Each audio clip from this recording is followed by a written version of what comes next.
Assalamualaikum warahmatullahi wabarakatuh. Perkenalkan, nama saya Abi Fatwa Negara, pendamping PKH Kabupaten Ogan Komering Ilir, Provinsi Sumatera Selatan. Pada video ini, saya akan memberikan simulasi pembelajaran modul 6, pemanfaatan bantuan sosial dalam pemenuhan gizi anak usia dini dan ibu hamil. Selamat menyaksikan. Baik, kita lanjut ke langkah 2 ya ibu-ibu. Di langkah 1 kita sudah bahas apa itu bantuan sosial, jenis-jenis bantuan sosial, kemudian manfaat dari bantuan sosial itu apa. Nah, di langkah 2 kita akan mengidentifikasi bahan pangan yang ada di lingkungan sekitar kita yang tentu saja akan memenuhi kebutuhan gizi dari balita dan juga ibu hamil. Baik, agar makanan yang dimakan oleh ibu hamil dan juga balita itu adalah makanan yang bergizi, kita sebagai orang tua harus tahu dulu jenis makanan dan fungsinya itu untuk apa sih dalam tubuh kita, sehingga kita bisa menyesuaikan dari kebutuhan ibu hamil dan anak usia dini ini. Nah, selanjutnya kita akan bahas mengenai zat gizi pada bahan makanan dan juga fungsinya untuk tubuh kita. Sebagai alat bantu, saya sudah menyediakan nih, ada yang namanya isi piringku. Apa saja? Ada makanan pokok, ada lauk pauk, kemudian ada buah-buahan dan sayuran. Yang pertama nih, kelompok kandungan gizi. Yang pertama itu ada karbohidrat. Ini yang terkandung dalam makanan pokok kita. Fungsinya untuk apa? Fungsinya sebagai sumber tenaga yang juga membantu kita dalam proses berpikir dan juga bekerja. Kemudian yang kedua, ada yang namanya lauk pauk. Di lauk pauk itu terkandung protein. Fungsinya untuk apa sih protein dalam tubuh kita? Protein ini berfungsi untuk membangun sel, memperbaiki sel, juga membantu pemeliharaan jaringan tubuh, mulai dari otak, rambut, kulit, otot, mata, dan anggota tubuh yang penting lainnya.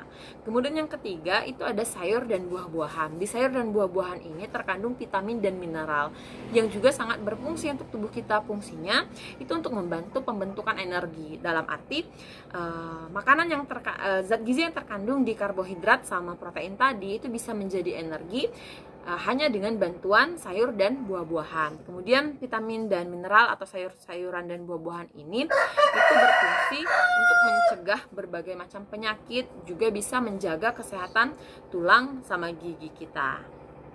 Baik ibu-ibu, untuk lebih memperjelas nih mengenai kandungan gizi yang ada dalam setiap bahan makanan, sekarang saya akan membagi ibu-ibu semua yang hadir di sini menjadi 3 kelompok. Kelompoknya sesuai dengan nama ini ya, nama kandungan gizi yang ada di bahan makanan. Jadi ada makanan pokok, ada lauk pauk, sama buah-buahan dan sayur-sayuran. Jadi ada 3 kelompok ya.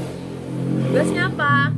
Tugasnya adalah saya akan minta ibu-ibu untuk mengidentifikasi atau merangkum gitu ya, merangkum bahan pangan yang ada di sekitar kita, baik hasil pertanian, perkebunan, perikanan gitu ya, yang ada di sekitar kita, dituliskan yang kira-kira itu termasuk dalam bagian makanan pokok ini, makanan pokok, sayur-sayuran dan buah-buahan, kemudian lauk pauk tadi. Ya, boleh ibu ya, silahkan dikerjakan, saya tunggu. Hasil kerjanya boleh dituliskan di kertas, nanti sama-sama enggak sama-sama, nanti saya akan tempel di bagan ini ya, di cat ini gitu. Sudah selesai? Alhamdulillah. Boleh saya minta hasil kerjanya ibu ya? Oke. Kita kelompokkan ibu ya, kita sama-sama kita kelompokkan. Oke, ini hasil kerja dari kelompok makanan pokok. Oke. Jadi kelompok makanan pokok mengatakan bahwa kentang ini termasuk di makanan pokok. Iya benar ibu ya. Jadi makanan pokok itu ada kentang, terus di sini ada nasi. Kemudian ada jagung, oke. Ada apa lagi? Ada sagu, oke. Sagu ada di sekitar kita, ibu? Nggak ada kan? Iya, jadi ini. Oh, oke. Oh iya, karena sagu ini biasanya makanan pokok yang ada di Iya, Indonesia bagian timur. Kalau kita biasanya makan nasi di sini Ibu ya, tapi tidak ada salahnya, memang sagu ini benar termasuk dalam makanan pokok. Kemudian kita ke lauk pauk nih. Wah, sebagian besar sudah besar semua ini gitu ya. Ada daging, oke. Kemudian ada telur.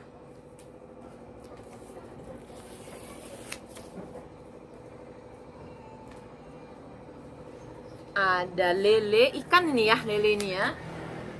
Daging nih, daging apa ini Bu? Daging sapi atau daging kerbau nih? Ada semua ya. Ada hati ayam. Wah, hati ayam ini adalah salah satu bahan makanan yang kaya atau yang tinggi sekali kandungan proteinnya. Jadi hati ayam ini sangat baik untuk balita gitu ya. Kemudian ada tempe. Oke. Terus ada tahu. Oh, saya lupa nih kasih tahu. Jadi memang di lauk pauk ini atau protein ya, itu ada dua jenis. Ada protein hewani, kemudian ada juga protein nabati. Kalau hewani itu berarti yang berasal dari hewan, ada daging, telur, lele, hati ayam, gitu. Kemudian ada juga yang berasal dari tumbuhan. Itu ada tahu sama tempe. Oke, kita ke buah-buahan dan sayur-sayuran ya ibu-ibu ya. Jadi apa saja sih buah-buahan yang ada di sekitar kita? Ini kita mulai buah-buahan dulu tadi ya. Iya, kates pepaya ibu ya. Saya tempel ya bu. Ada pepaya. Kemudian ada pisang. Oke, rata-rata memang di belakang rumah kita gitu ya, suka banyak yang tanam pisang. Soalnya dia mudah tumbuh. Kemudian ada kelapa. Oke. Karena kita di pinggir sungai gitu ya, banyak juga yang memanfaatkan lahannya dengan menanam kelapa. Kita ke sayur-sayuran. Ini ada katu, bener nih. Nggak usah beli lagi. Biasanya setiap rumah itu punya tanaman katu ya ibu-ibu ya. Kemudian ada daun ubi, bener. Kesukaan saya nih. Favorit nih daun ubi gitu ya. Kemudian ada bayam. Ini bayam bagus ya untuk ibu hamil. Sama katu juga karena bisa memperlancar ASI nantinya ibu ya. Kemudian ada terong. Ada yang punya tanaman terong nih. Oke, kurang lebih sudah benar semua ibu-ibu ya. Boleh kita kasih tepuk hebat untuk kita semua ya. Tepuk hebat. Hebat, hebat. Hebat, hebat. Hebat. Oke, jadi ini adalah hasil kerja dari 3 kelompok. Ada kelompok makanan pokok, ada lauk pauk, kemudian buah-buahan dan juga sayur-sayuran. Ada yang mau menambahkan lagi ibu-ibu? Oh iya, Ibu Rahma. Ayam. Oh iya bener nih, ada ayam ibu ya. Di mana nih ayam nih? Lauk pauk. Iya. Protein hewani atau protein nabati? Iya, protein hewani ya ibu ya. Oke, terima kasih Ibu Rahma. Oke. Jadi berdasarkan ini berarti kurang lebih ibu-ibu semua di sini sudah paham ya zat gizi yang terkandung dalam bahan makanan, termasuk fungsinya untuk tubuh kita itu apa. Nah selanjutnya saya ingin menyampaikan bahwa makanan yang dikonsumsi oleh anak usia dini dan juga ibu hamil itu memang harus memenuhi gizi yang seimbang seperti yang ada di isi piringku ini. Oke, selanjutnya saya punya pesan nih dari Ibu Risma ya. Saya cuma menyampaikan nih pesan Ibu Risma untuk kita semua bahwa kita harus selalu mengonsumsi makanan yang bergizi seimbang. Apa saja pesannya? Ada 10 ibu-ibu ya. Boleh dicatat boleh. Boleh diingat juga boleh. Yang penting meresap sampai ke hati semoga gitu ya. Yang pertama adalah kita harus mensyukuri dan menikmati keanekaragaman yang ada di Indonesia. Kemudian yang kedua, kita harus banyak makan buah dan juga sayur. Kemudian yang ketiga, biasakan mengonsumsi lauk pauk yang mengandung protein tinggi. Ya, apa sih yang ada di protein tinggi tadi? Yang paling tinggi ya, yang sepengetahuan saya adalah di ikan lele, ibu-ibu. Justru ikan lele yang ada di sekitar kita. Kalau misalkan pernah dengar nih, bagus tuh ikan salmon, soalnya proteinnya tinggi. Ternyata setelah dibandingkan lebih tinggi ikan lele dibandingkan dengan ikan salmon yang harganya jauh lebih mahal dibandingkan dengan ikan lele yang ada di sekitar kita. Jadi kenapa tidak makan lele gitu ya. Kemudian yang keempat ada biasakan mengonsumsi aneka ragam makanan pokok. Jadi ada alternatif lain ternyata selain nasi Ibu ya. Kita bisa ganti nasi pakai kentang, kita bisa ganti nasi pakai jagung atau bahkan pakai sagu gitu ya. Selanjutnya batasi konsumsi pangan manis, asin dan berlemak. Bukan tidak boleh ya, tapi hanya membatasi karena semua yang berlebihan itu tidak baik. Biasakan sarapan pagi. Iya, saya sangat merasakan manfaatnya, terutama untuk anak sekolah ya. Biasakan anak-anak kita di rumah itu untuk selalu makan pagi. Kenapa? Karena manfaat dari makan pagi itu adalah membantu anak-anak kita di sekolah dapat berkonsentrasi dengan baik. Jadi dapat menyerap pembelajaran dengan baik. Yang ketujuh, biasakan minum air putih yang cukup dan juga aman. 8. Lakukan aktivitas fisik yang cukup dan pertahankan berat badan ideal. Aktivitas fisik ini maksudnya bisa berolahraga atau kegiatan-kegiatan lain yang kita melakukan aktivitas fisik di dalamnya. Selanjutnya ada yang ke-9, biasakan membaca label pada kemasan pangan. Nah ini juga penting, jangan sampai kita tidak membaca label pada kemasan, terutama tanggal kadaluarsanya, selain kandungan gizinya ibu-ibu ya.